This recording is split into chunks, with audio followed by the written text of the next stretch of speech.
Bonjour à tous, c'est Isabelle, bienvenue sur ma chaîne, j'espère que vous allez bien et je vous retrouve aujourd'hui pour un point livresse sur les derniers livres que j'ai lus. Deux belles lectures, c'est vrai que le premier point livresse qui avait été quand même un petit peu moyen, j'avais été pas mal déçue par certains livres, surtout par Luxe. Et je me disais, ça y est, l'année commence mal, mais non, l'année a poursuivi plutôt dans le bien, voire même dans le très bien, avec le livre de Baptiste Beaulieu, La balade de l'enfant gris. J'avais lu, pas l'année dernière, donc pas en 2016, en 2015, Alors vous ne serez plus jamais triste. Et si vous n'avez pas lu ce livre de Baptiste Beaulieu, il faut vraiment le lire, surtout que maintenant il est sorti au format poche, donc on a même pu le dire « Ah non, mais moi j'aime pas trop les grands formats, c'est cher ». Il est sorti au format poche. Foncez, c'est un livre qui est juste génialissime. L'écriture de l'auteur est vraiment superbe. C'est vraiment un livre atypique qui, moi, m'avait beaucoup marqué et j'avais hâte de découvrir son nouveau livre, donc La balade de l'enfant gris. C'est l'histoire de Joe. Joe est un jeune interne en pédiatrie et un jour, dans son service, il va rencontrer un enfant, Noah, un enfant qui est atteint d'une maladie du sang qui lui donne cette couleur grise. Et je ne spoilerai pas en disant que ce petit garçon, l'issue sera fatale et il va donc mourir. Et on alterne donc dans ce livre les moments à l'hôpital où donc Joe et No se soutiennent, où Joe est présent pour ce petit enfant et ce petit enfant dont la maman vient vraiment très rarement et jusqu'à un jour où elle va totalement disparaître de la vie du petit garçon qui va lui se demander pourquoi est-ce que sa mère ne vient plus le voir. Et le livre alterne aussi des passages où Joe, donc l'interne, va partir avec le fantôme du petit Noah pour essayer de retrouver sa maman et pour essayer de savoir ce qui s'est passé dans sa vie et pourquoi à un moment elle a lâché un peu son enfant malade, pourquoi elle n'était pas présente comme toute maman pourrait l'être quand son enfant est à l'hôpital. Comme ça, raconté comme ça, c'est vrai que je me dis, je suis en train de vous déprimer, je suis sûre que vous sortez tous les mouchoirs en vous disant, non mais jamais de la vie, je vais lire un livre aussi triste. Et au contraire, c'est pas un livre triste, c'est un livre plein de poésie, plein d'émotions. C'est vrai, ça traite de la maladie de l'enfant, mais ça traite pas que de ça. Ça traite de sentiments, une réflexion aussi sur le sens de la vie, sur les actes que l'on peut faire sans réfléchir, sur les jugements que l'on peut porter à des personnes sans vraiment savoir ce qui se passe dans leur vie. C'est vraiment un livre très très riche. C'est un livre que moi personnellement j'ai adoré, j'ai retrouvé l'écriture de l'auteur, j'ai retrouvé toute cette poésie et toute cette tendresse qui émane de cet auteur. Si un jour vous avez l'occasion de le rencontrer, c'est vraiment quand on le rencontre, mais il est à l'image justement de ce qu'il veut transmettre dans ses livres et une certaine candeur, une certaine douceur. Et c'est vraiment un auteur que j'apprécie beaucoup et que j'aime rencontrer à chaque fois que j'ai la possibilité sur un salon du livre. Et franchement, mais ces livres, c'est C'est vrai que c'est pas toujours très gai, mais c'est très très bien écrit et c'est juste magnifique. Donc n'hésitez pas à découvrir Baptiste Beaulieu, soit par ce livre-ci, soit par Alors vous ne serez plus jamais triste. Il a également écrit, c'était le premier, Alors voilà, c'est sur son blog, sur la vie dans les services d'urgence. C'est totalement différent. Moi j'ai un peu moins accroché là-dessus parce que c'est pas un roman, c'est des petites histoires sur ce qui peut se passer aux urgences. Et moi, bon, ça m'a un peu moins plu. Mais les deux romans, franchement, n'hésitez pas, ils sont juste magnifiques. J'ai ensuite lu 2 romans sur ma liseuse. Alors, la liseuse, j'avais eu pour la fête des mères. J'ai toujours... alors, c'est pas que j'ai eu un peu de mal. Je n'en ai pas lu beaucoup depuis le mois de mai sur la liseuse. Pourtant, j'en ai des tonnes dessus. Hein, j'en ai vraiment énormément. C'est vrai que moi, j'aime le contact, le livre papier et tout. Je commence à m'y mettre petit à petit. Je pense qu'il faut un certain temps pour se lancer... changer du papier, moi qui ai toujours lu sur le format papier, pour passer sur la liseuse. Je commence à le faire petit à petit. Ça reste quand même agréable, c'est surtout vachement agréable quand on doit partir quelque part. Bon ben, de passer de ça à ça dans le sac à main, mon dos me remercie et mon épaule également. Bref, j'ai donc ensuite lu Sans raison de Mehdi Brunet sur ma liseuse.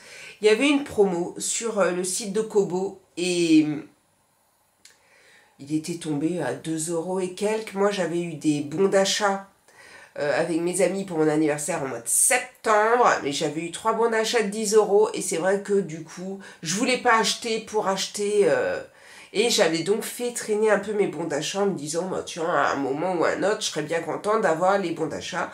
Et j'avais donc profité de cette promo pour me prendre Sans raison.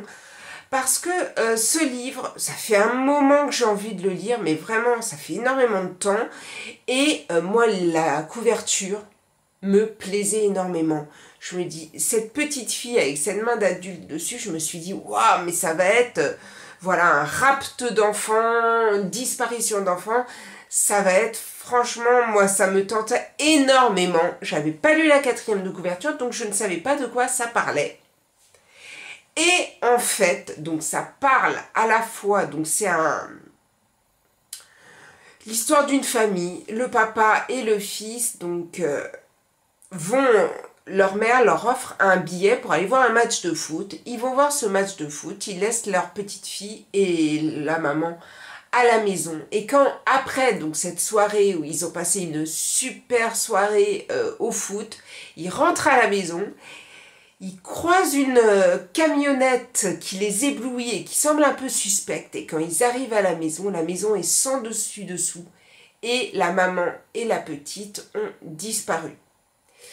De là, donc, on va alterner un petit peu, mais tout ça ne dure que quelques chapitres. Ce qui se passe pour la petite fille et la maman et le début de l'enquête de police sur ce qui s'est réellement passé dans cette maison, sur qui sont les voleurs, bref, une enquête basique. Et très rapidement, on va savoir que la maman et la petite vont décéder, vont mourir. Après, vraiment, il se passe vraiment des choses horribles. Hein. Je vous dis, le début du livre, la petite et la maman, des fois, je lisais ça, je me disais, mon Dieu, mais c'est pas possible. Mais en plus, c'est écrit, ça, il y va pas avec le dos de la cuillère. Hein. C'est direct et c'est vrai qu'il faut avoir le cœur un peu bien attaché parfois. Mais, donc, je reviens sur l'histoire.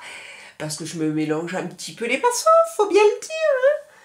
Mais, donc après le décès de sa femme et de sa fille, Josey, donc le papa, va partir avec son père pour une vengeance, parce qu'il veut venger la mort de sa femme et de sa fille. Et il veut absolument retrouver les tueurs et les tuer un à un.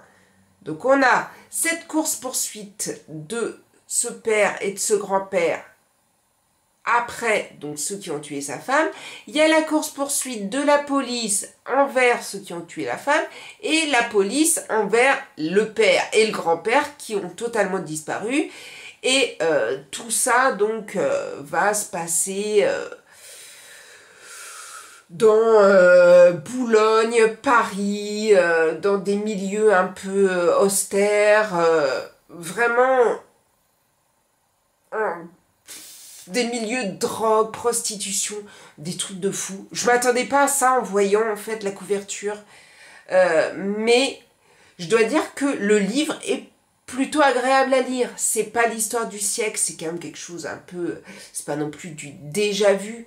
Mais ça se laisse lire et on apprécie et on rentre avec ce personnage donc de Josei le père dans cette histoire. Et au fur et à mesure de l'histoire, ce père va se perdre et va passer du statut de j'ai perdu ma femme au statut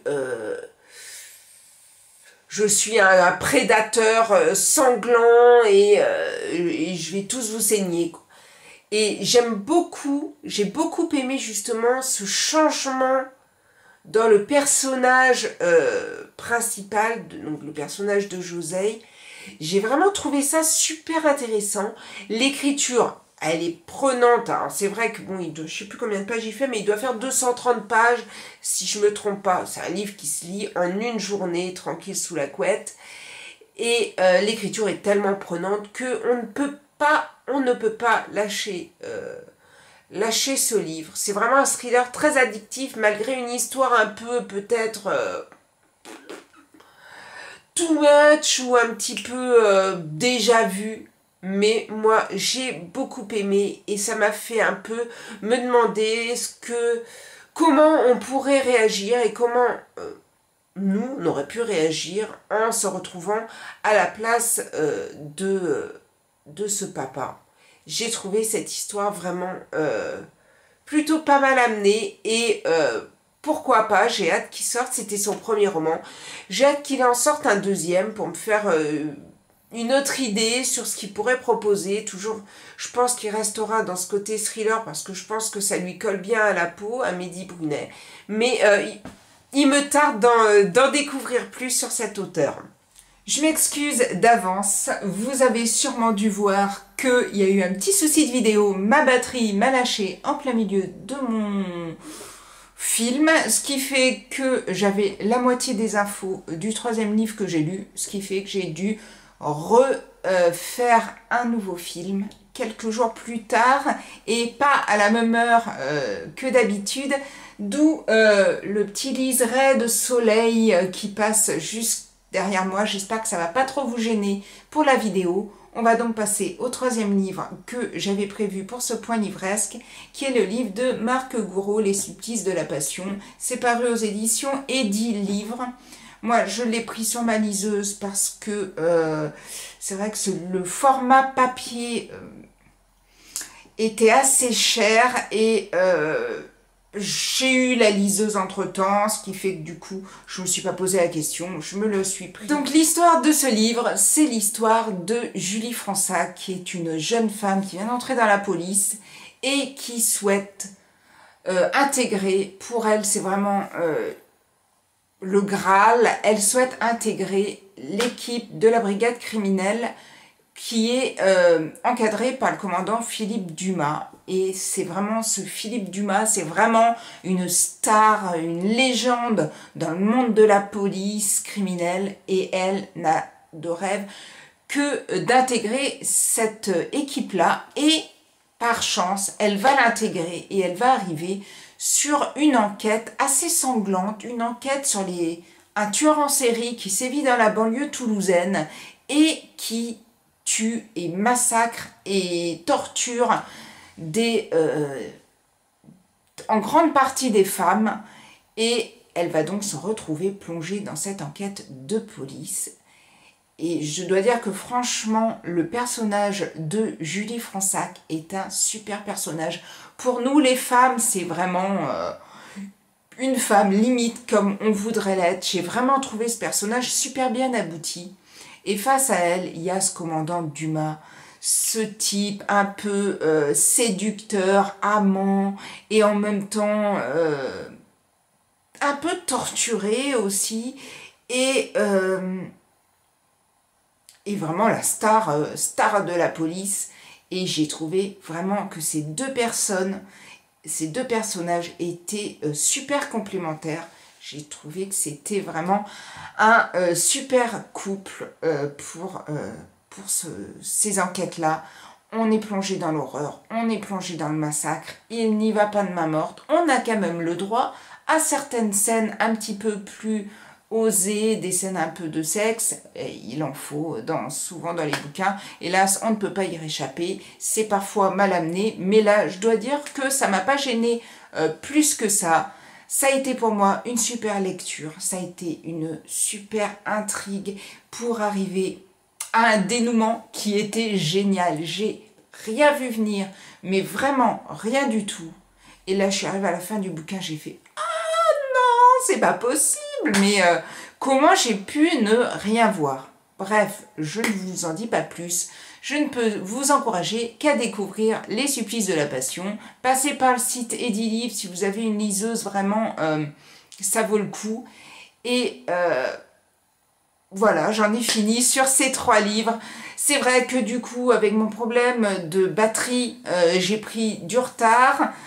Parce que je m'en étais pas forcément rendu compte, donc déjà que j'avais pris du retard avant, là j'ai carrément pris du retard, ce qui fait que le prochain point livresque va être un peu plus imposant que celui-ci, mais il va arriver très vite, du coup parce que je pense que cette semaine j'aurai le temps de le refilmer, donc dans les prochains jours. En attendant, je vous souhaite de belles lectures, de bons moments avec votre famille. Prenez soin de vous. Je vous dis à bientôt pour une prochaine vidéo. Ciao, ciao!